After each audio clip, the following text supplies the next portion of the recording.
Assalamualaikum warahmatullahi wabarakatuh.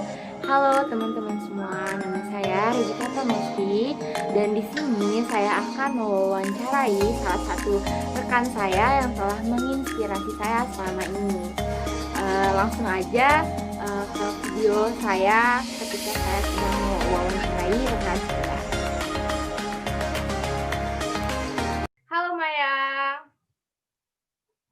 Hai, gimana nih kabarnya hari ini? alhamdulillah baik. Kamu sendiri gimana? Alhamdulillah baik juga. Apa nih kegiatan kamu kali ini di masa pandemi kayak gini? Untuk sekarang ini sih lagi sibuk-sibuknya kuliah. Habis ngelaksanain ujian tengah semester juga. Itu aja sih. BTW, kamu sekarang nih lagi kuliah di jurusan apa? Lagi kuliah di jurusan Pendidikan Matematika dan IPA, tepatnya di Prodi Pendidikan Matematika Universitas Lampung. Sebelum kamu masuk ke pendidikan matematika ini, sebelum kamu masuk ke pendidikan matematika ini, sebelumnya kamu tuh ada nggak sih cita-cita buat kayak di jurusan yang lain? Ada sih sebelumnya. Apa tuh?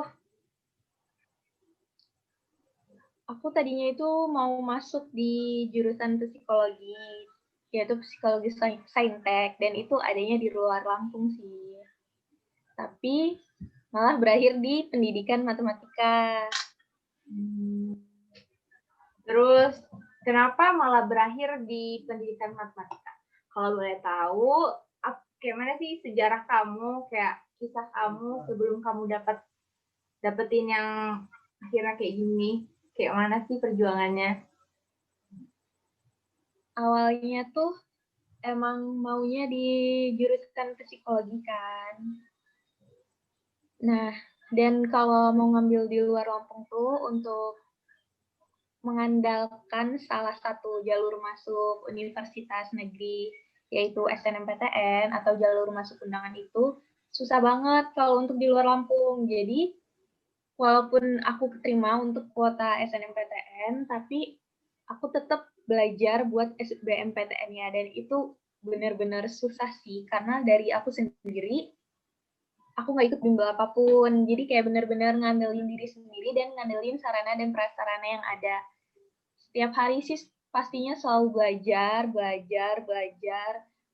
ngebagi waktu antara ikut pelajaran di sekolah dan khusus untuk SBMPTN-nya.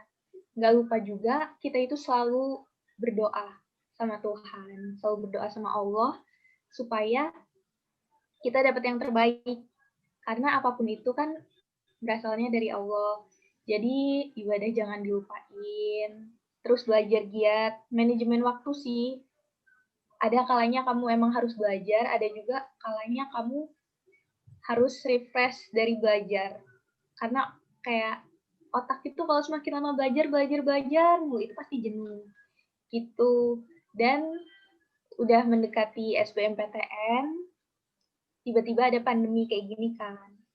Jadi kayak orang tua aku tuh kalau bisa kuliah itu di dalam provinsi aja, di Lampung aja, jangan keluar. Nah, di situ sempet bimbang gitu. Ini sebenarnya bagus juga buat tips and trick buat adik-adik kelas kan ya yang mau masuk ke universitas. Kan pasti pas kita mau milih jurusan itu ada perbedaan pendapat antara kemauan kita sama kemauan orang tua. Nah, gimana sih kayak cara kita kayak ambil titik tengahnya itu yang terbaik buat kita itu kayak mana? Menurut pandangan Maya? Nah, menurut aku sendiri, karena aku sempat ngalamin, jadi tuh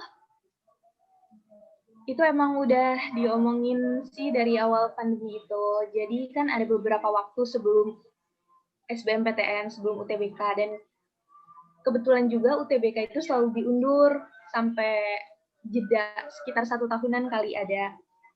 Di situ benar-benar mikirin matang-matang sih, dapat saran-saran juga dari orang-orang terdekat, dapat masukan, dan aku dapat saran dari salah satu teman aku itu untuk sholat istikharah.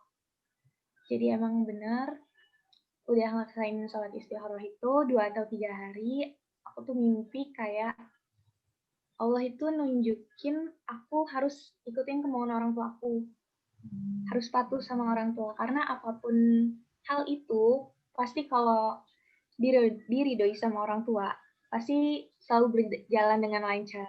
Jadi akhirnya dengan berat hati, awalnya itu berat banget buat ngelepas psikolog itu. Tapi mau nggak mau, karena kita harus ikutin omongan orang tua, harus berbakti sama orang tua. Mungkin itu jalan yang terbaik, jadi ngerelain sih.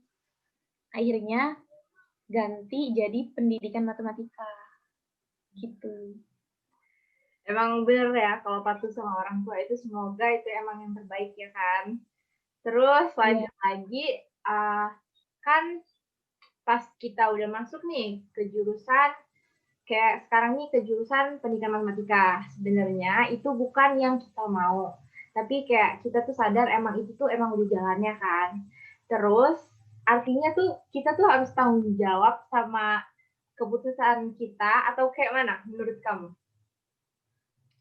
Menurut aku, apa yang udah kita putusin itu, kita emang benar-benar harus tanggung jawab.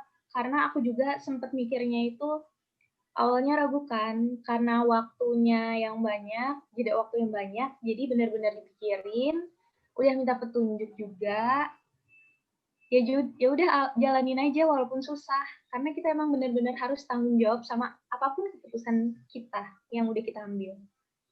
Dan kalau udah ngejalanin walaupun nggak sesuai dengan niat awal kita harus tetap ikhlas gitu, harus tetap terima apa adanya aja. Kalau bisa sih jangan ngeluh, walaupun susah sih itu. Oh gitu ya, berarti tips and triknya itu emang the best banget. Tapi by the way, jadi aku ini lagi bikin video pramuka. Nah, ini semua kaitannya itu sama dasar dharma.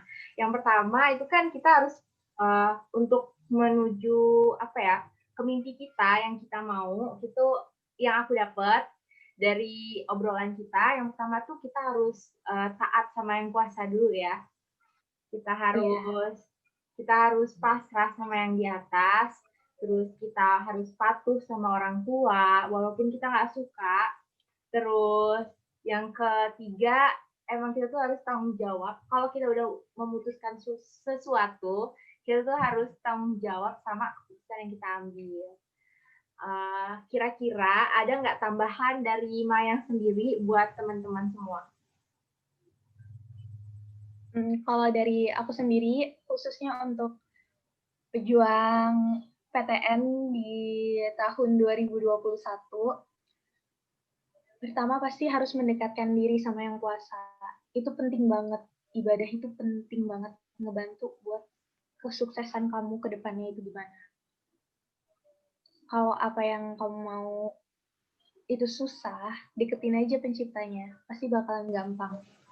Terus kalau cuma doa doang, itu pasti nggak bakalan cukup. Doa tanpa usaha itu mustahil. Jadi usaha belajar, benar-benar belajar yang giat, benar-benar harus rajin. Kalau misalkan teman kamu 1 langkah di depan kamu, kamu harus balas 2 langkah di depan mereka. Jadi kalau keinginan kamu tinggi, kamu juga harus balas dengan belajar yang lebih tinggi lagi, belajar yang lebih giat lagi. Karena nggak ada hasil yang benar-benar instan. Apalagi kalau untuk nentuin masa depan kayak gini. Benar-benar nggak ada hasil yang instan. Jadi deketin penciptanya, usaha yang kuat, terus jaga omongan, jaga perilaku. Itu penting banget. Jangan sampai kayak ngebuat orang-orang di sekitar kamu itu jadi kesel gitu sama kamu. Karena omongan orang itu doa untuk kita juga. Walaupun nanti itu ngebalik ke mereka. Terus kalau menurut aku banyakin salawat Nabi itu ngebantu banget, serius. Ngebanyakin salawat Nabi itu ngebantu banget, apalagi untuk yang susah fokus saat belajar.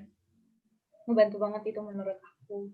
Terus minta dukungan sama doa restu dari orang-orang di sekitar kamu, dari keluarga, dari teman-teman. Itu aja sih. Insya Allah bisa kok. Jadi itu adalah tips and trick dari Mayang buat kalian semua pejuang. Apalagi sekarang UTBK-nya kayaknya susah banget ya. Udah kayak belajarnya tuh virtual, tapi tiba-tiba langsung ujian gitu kan. Susah kan? Pasti susah banget. Mungkin itu adalah perbincangan sedikit kami antara aku dan Mayang. Mungkin semoga ini bermanfaat buat kalian semua. Terima kasih buat Maya karena sudah mau menjadi narasumber kita kali ini. Makasih ya Mayang. Semangat! Semangat. Mungkin itu saja yang bisa saya sampaikan dan saya ucapkan terima kasih. Wassalamualaikum warahmatullahi wabarakatuh. Waalaikumsalam warahmatullahi wabarakatuh.